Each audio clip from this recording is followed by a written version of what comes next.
Right, you've got your car, your first Nitro car. It might not be your first, but you've got yourself a Nitro car. You've got, hopefully, the same one, which means everything's going to be identical. But if not, doesn't matter, because they're all pretty much the same anyway. Let's open it up, and in this episode, we're going to go through everything you need to do, take it out of the box, put the batteries in, the receiver and the transmitter, get the engine ready to be started for the first time, fire it up and run it in. That's it. Next time we'll be driving it round and doing all the little things you need to do after that. And before you know it, you won't be afraid of it anymore, and you'll have the best time with your brand new Nitro radio controlled car. Right, let's see what we get in the box. Turn it around the other way. What you get? The place I bought this one from puts in a little sheet of instructions, mostly good instructions. Some of the bits I don't really agree with. I think they could be misleading, and I don't think they're going to help you out a lot. And some of the things, yeah, they got it round the wrong way with the needles and things. But we'll go through the things that you should definitely take notice of, and things that you shouldn't as we go through. These particular ones you don't get a whole lot in the box. If you go for a more mainstream brand, Kyosho, HPI, etc., you get spares and other bits and bobs. I bought this one from Serious RC, and they gave you the option to buy a starter kit and some nitro for an extra, I think it's like an extra 10 or 15 quid. I didn't get that because I don't need that, but if you need it, it would come in, it'd be a good idea to get that. You get a starter kit, which means you get a little fuel bottle, glow starter and all that kind of stuff. If you buy it without, you're obviously going to have to buy those separately, and it'll be more than £15. Transmitter, that's the car. Happy days, you haven't really got to do anything to it. And you get some stickers and a little instruction manual in there as well. Let's try and keep this all as simple as possible.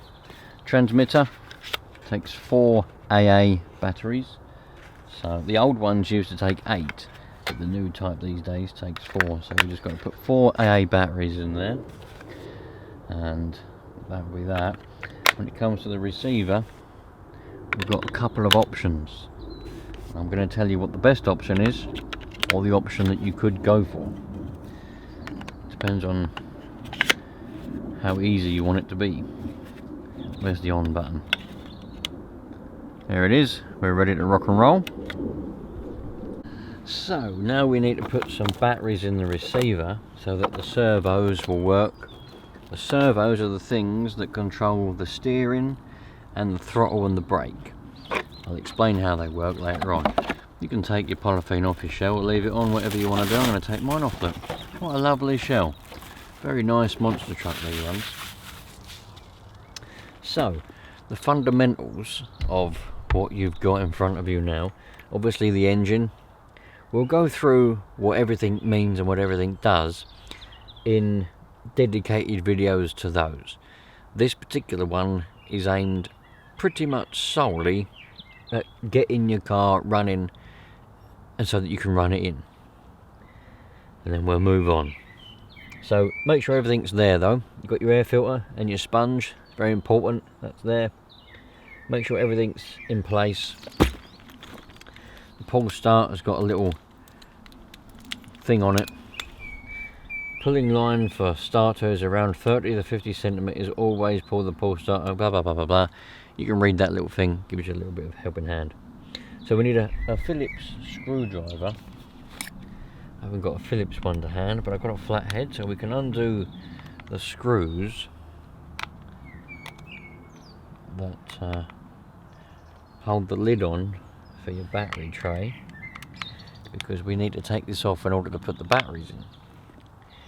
It's a common misconception, by the way, that you need batteries in the receiver in order to start the engine. That's not true. The engine has nothing to do with the electronics at all. Nothing. You can start this engine up without any batteries in it. You can take that engine out and put it in the palm of your hand and it'll run, okay? So you don't need it. But for the purposes of this, we are, because we're getting this car ready to drive. So you just undo those screws and you take the lid off.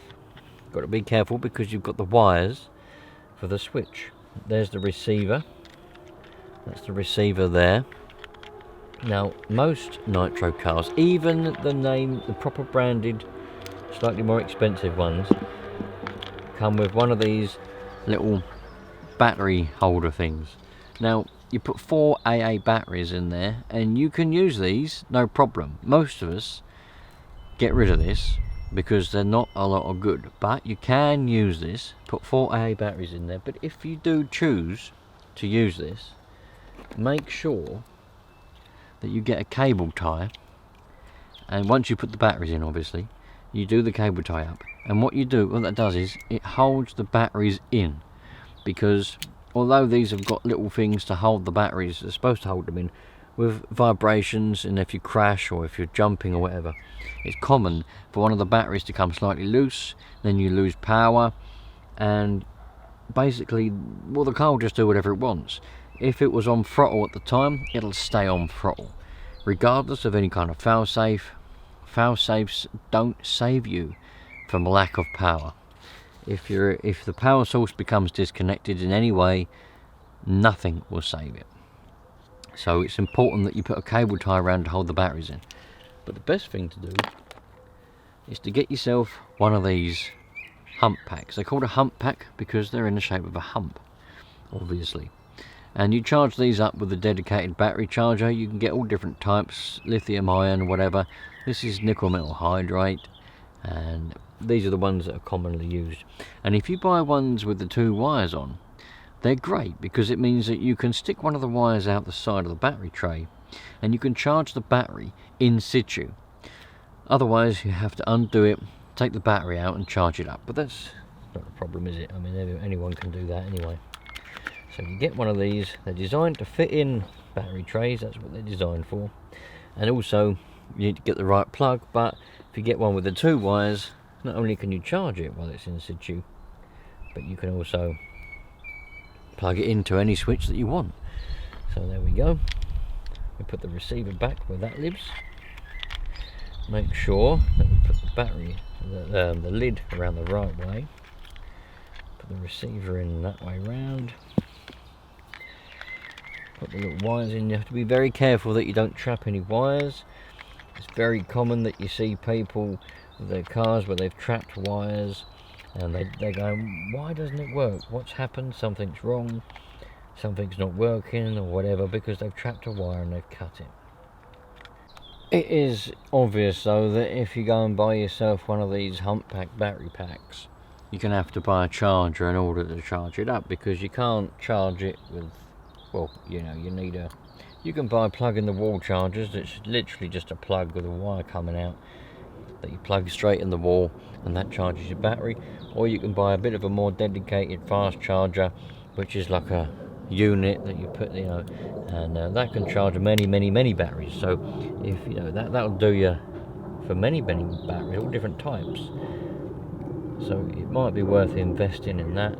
But if you're not sure, you can always just use the battery pack that it comes with, stick some AAs in it and put a cable tie around it, and that way you'll be covered for the next few weeks while you decide whether you like this part of the hobby or not. Batteries in. Always turn on the transmitter before the receiver. It won't do any damage if you don't.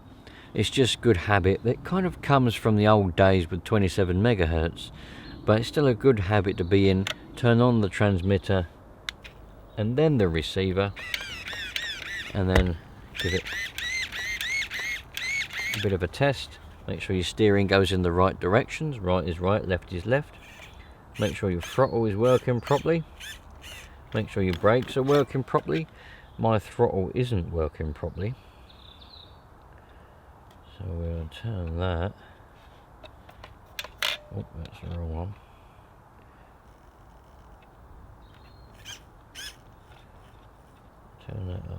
little bit.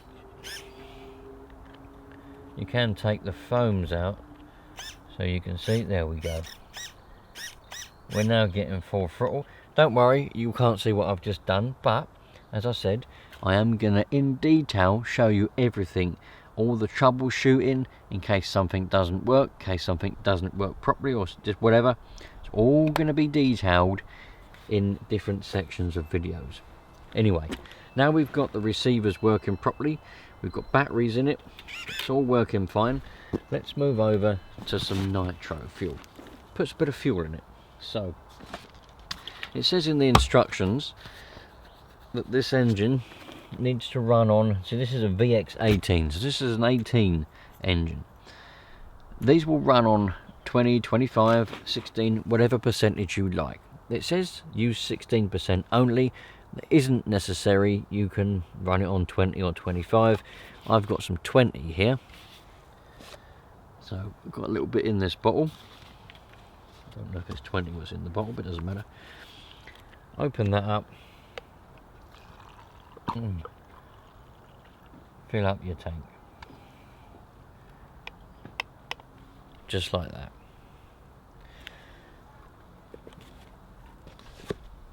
Next, what we need to do to get the engine ready to be started for the very first time, we need to make sure that it's going to be able to be primed okay. This one, the little nipple where the pipe goes on is tucked away in there, so it's a little bit difficult. You might need a pair of pliers to put it back on. But take the one off that goes on the back of the exhaust, and with the other hand open up the throttle and then blow down that pipe. You should hear it, and you should also see it go down that pipe. Right, so we've got it primed.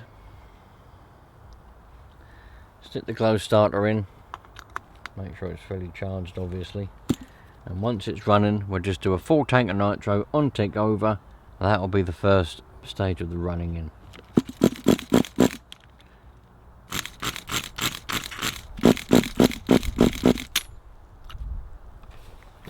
Of course, it is important to make sure your glow starter's charged.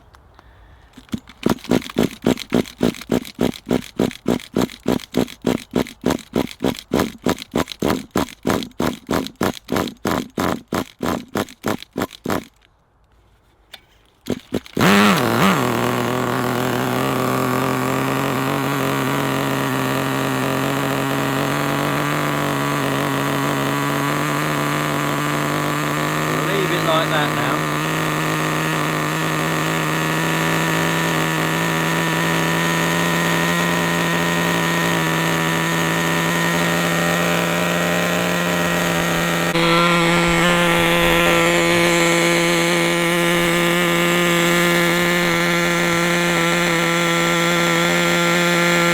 It's normal. Quite a lot of nitro to be coming out of the exhaust.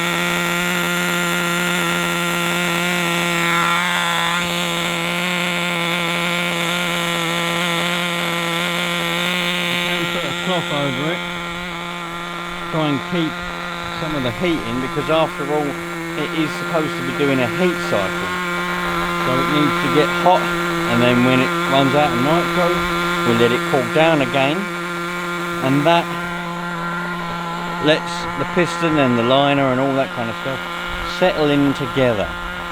We do that twice, okay, 2 times just like this. Let it just tick over. It's going to be a bit of a high tick over because it needs to be quite high to get the heat in it as well. It's always good for an engine to have a bit of a load on it when it's running in, but you can't have everything with a nitro engine. So we just leave it like that. You can leave it up on something so the wheels spin. Doesn't really matter what you do. But in a minute it's going to run out of nitro, and when it does we're going to let it cool down. And then we'll put another tank in and do the same again. One of the things you need to look out for is to make sure that your clutch isn't getting too hot, because sometimes if the tick over is high, which it will be, the clutch might be getting a bit hot, so you need to just have a look at that just to make sure. let's put a second tank in. Well, I'm going to let this cool down for 15-20 minutes, then we'll put another tank in, do the same all over again. If it won't start for you, you probably noticed that I had to open up the throttle a little bit in order to get it to start. So if it won't start, you can open up the throttle a little bit. You might need to turn this needle here, not the low one, which is what it says in the instructions.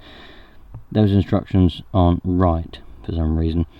This is the high end needle. You may need to turn it about 1/8 of a turn, possibly clockwise, a little bit, to get it to start, but you shouldn't have to.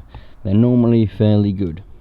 There is going to be a whole video dedicated to what to do if it won't start for you.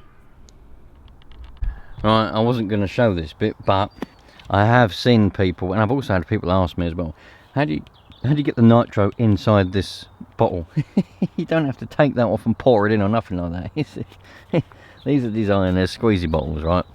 They're all the same. Some are a bit squeezier than others. This particular bottle itself is about 25 years old and it's still going strong, so they're fairly good. The newer one's probably not so good, but anyway, you get your bottle of nitro like that, you squeeze that like that, you stick that in there like that, tip it up, make sure the end of it is in the nitro, and it just sucks itself up like that. There you go. There you got your nitro. Simple as that. You don't have to. I see people taking the lid off, trying to pour it in, getting it everywhere. Nah, none of that rubbish. Fill up your tank like that, and away you go. Fire it up again and go and do another tank on tick over. Now, if the tick over is really high, right, you can play around, but the thing is, it doesn't matter how low you turn the trim down. If the tick over screw is stopping it, it'll never get any lower. Now I reckon this one is a little bit too high, because the clutch was getting a bit too hot. So what we need to do, we need to find the tick over screw, which is, there's a screw there with a little spring on it. Don't worry if you can't work it out, there's going to be a video, as with all the others, dedicated on the carburetor. But anyway, for now, we find that tick over screw, which is just in there, and we're going to turn it out, and that's cock, because then that tick over will go down lower and we won't be burning the clutch. I could raise it on something so the wheels spin round. You can do that as well. Put it on something, a block of wood or some kind of stand, so it's underneath, and that way the wheels spin freely. But sometimes it means that it might rev up a bit too high. It depends what you think, you know. You'll know whether it's too high or not. Another tank, away we go. Once you've done your 2 tanks, some people do 3 or 4. I'm going to say 2 to you because it's kind of in the middle anyway, and there's nothing wrong with it. 2 tanks of nitro ticking over, and then you can go and do your couple of tanks going round in a circle. We'll do that in the next video because I can explain things a bit better in the next one. So just to recap, when you first get your nitro car, put the batteries in the receiver. A hump pack is definitely recommended, but you can still use the 4AA batteries. Just remember to put a cable tie around the battery holder.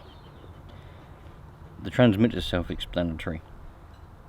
You don't need to do anything special.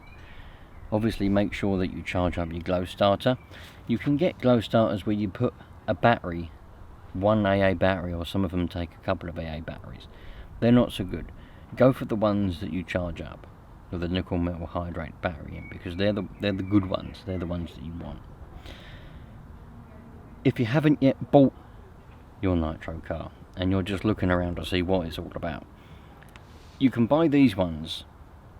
Well, at least Sirius RC sell them with a SiriusRC.co.uk. They sell them with or without a starter pack. If you haven't got a glow starter or anything like that, or spanners or anything like that. For about £15 more, I'd say it's probably going to be worth it to buy the whole lot. Then you've got a starter pack, so you've got your nitro fuel bottle, spanners to undo glow plugs and whatnot else, and you've also got, you know, everything really you need. Screwdrivers and things like that come in the starter pack. They're pretty handy. And if you used to buy a starter pack on its own, it's about 25 quid. Some are a little bit cheaper than that, about 20, but still, it's cheaper to buy it as a bundle than without. But I didn't bother getting the starter pack. Probably should have done, so I could have shown you what it looked like, but I didn't bother. So, yeah, that's what we've got. So I've now done the 2 tanks on Tickover. That's as far as I've got for now. 2 tanks on Tickover. It's generally okay to run a nitro car out of nitro. I don't like doing it myself, because obviously we're all taught, don't ever run out a petrol car or a diesel car. Diesel because you'll never get it bled easily, but it can suck up a load of rubbish from the bottom of the tank when you run them low or run them out, and then you get blocked jets and things like that. Everybody runs nitro cars out because you don't really want to be leaving any nitro in the lines, because it goes to like a little bit of a jelly, and then it goes in the carburetor and blocks it up. Personally, I don't really care what I do. I either run it out or I don't run it out. I'm going to say to you, it's okay to run it out, because you're going to have a brand new car. There shouldn't be any rubbish in the bottom of the tank, so you'll be able to run it out, it'll be no trouble. So just let the tank run out at the end of its tanks. Just let it run out, and then at least you know that there's no more nitro in the lines. In the next episode, as I said, we'll be running it around in a circle, doing the couple of tanks from half to full throttle, and I'll be explaining any of the other issues that you might come across while doing that. If you've got any questions regarding this particular topic, make sure you leave them in the comments. That's the best way, because then not only me but other people can see them and they can reply as well. If you send an email or do something like that, chances are it won't get read, and you'll only get one person. I'll see you on the next one. Take care, all the best, and I hope you're enjoying your first little taste of Nitro RC. Cheerio.